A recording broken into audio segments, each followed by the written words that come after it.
नमस्ते दोस्तों। आज के इस एक्सप्लेनर में हम एक बहुत ही खास और बेहद जज्बाती विषय पर बात करने वाले हैं।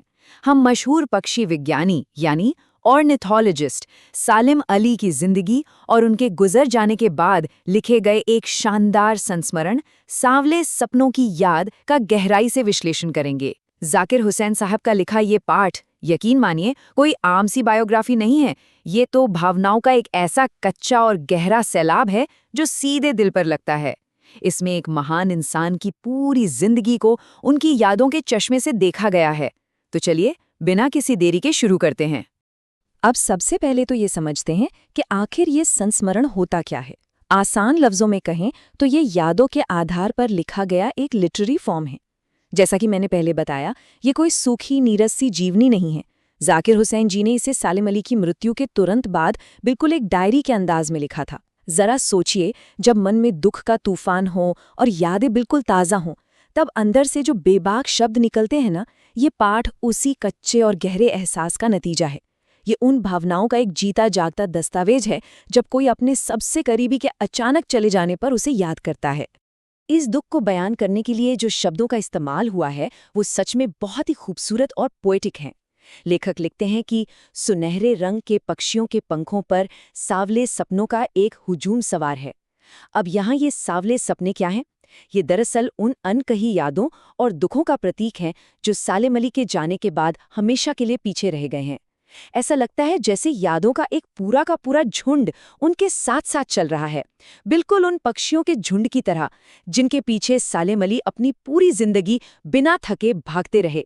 भाग 1, आखिरी अंतहीन सफर। इस संस्मरण की शुरुआत न एक डरावनी लेकिन बेहद खूबसूरत सी कल्पना से होती है। एक ऐसा सफर जहां से लौटना कभी मुमकिन नहीं होता। लेखक सालिम अली की तुलना एक ऐसे वन पक्षी से करते हैं जो अपनी आखिरी उड़ान पर है। वो एक ऐसे सैलानी की तरह हैं जो बस अपनी आखिरी और कभी न खत्म होने वाली यात्रा पर निकल पड़े हैं। मौत की गोद में समाते हुए वो मानो खुद जंगल और इस प्रकृति का ही एक हिस्सा बन गए हैं। एक ऐसा पक्षी जो अब हमेशा के लिए वादियों में खो गया है, जिसे अब कोई वापस नहीं बुला सकता, फिर चाहे कोई अपनी जान की बाजी ही क्यों न लगा दे। ये उनका आखिरी सफर है। अब यहाँ गौर करने वाली बात यह है कि सालिम अली की उम्र लगभग 100 साल के करीब हो चुकी थी। 100 साल लगातार यात्राओं की वजह से उनका शरीर काफी कमजोर हो गया था, लेकिन पक्षियों को खोजने और उन्हें करीब से समझने का उनका जो जुनून था ना, उसमें रत्ती भर भी कमी नहीं आई थी। उनकी वो मशहूर दूरबीन जो हमेशा उनकी पहचान रही, वो उनके जीवन के आखिरी दिनों तक, यहाँ तक कि उनकी आखिरी सांस तक उनकी गर्दन में लटकी रही। आसमान में आज़ाद उड़ते पक्षियों को निहारने की उनकी जो भूख थी, वो उम्र के शतक के करीब पहुंचकर भी कभी बूढ़ी नहीं हुई। भाग 2, प्रकृति की नज़र। सालिम अली के जीवन की जो कोर फिलॉसफी है, वो हमें इंसान और प्रकृति के देखने के नज़रिए के बीच का बहुत गहरा अंतर समझाती है। और ये सच में ये दिखाता है कि हमारी सोच में आखिर गड़बड़ कहाँ है। उनका बहुत ही दृढ़ता से ये मानना था कि इंसानों की सबसे बड़ी भूल ये है कि वो पहाड़ों, झरनों और जंगलों को हमेशा एक इंसान की नज़र से ही देखते हैं।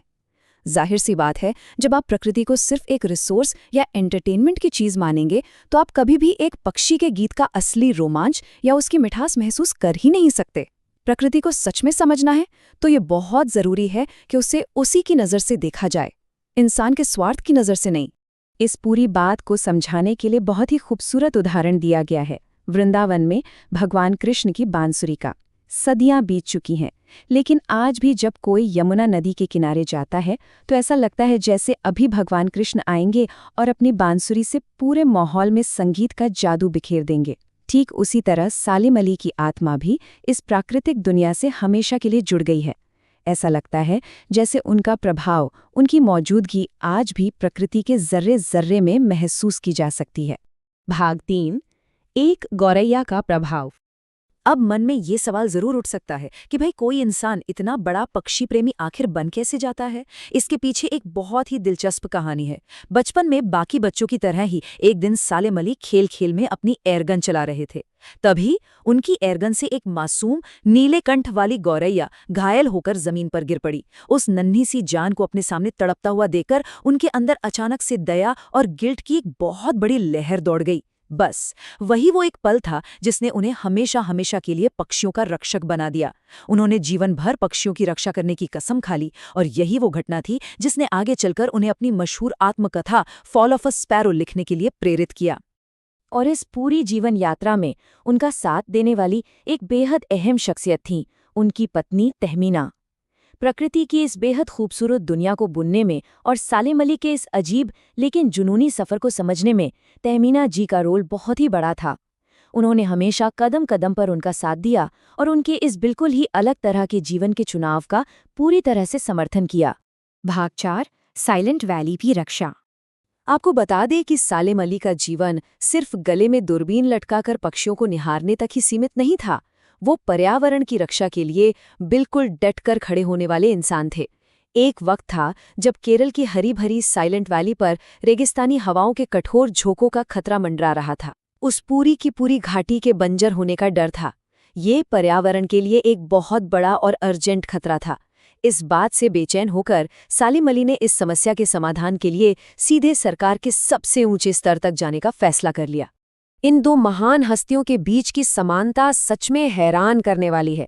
एक तरफ है सालेम अली, जो आसमान और जंगलों से बेहद गहराई से जुड़े हुए थे, और दूसरे तरफ थे उस समय के तत्कालीन प्रधानमंत्री चौधरी चरण सिंह, जो एक किसान परिवार से आते थे और गांव की मिट्टी से पूरी तरह से जुड़े हुए थे। जब सालेम अली ने प्रधानमंत्री से मिलकर उन्हें साइलेंट वैली के विनाश के खतरे के बारे में बताया, तो मिट्टी से जुड़े होने के कारण प्रधानमंत्री भी इतने इमोशनल हो गए कि उनकी आंखें भर आईं।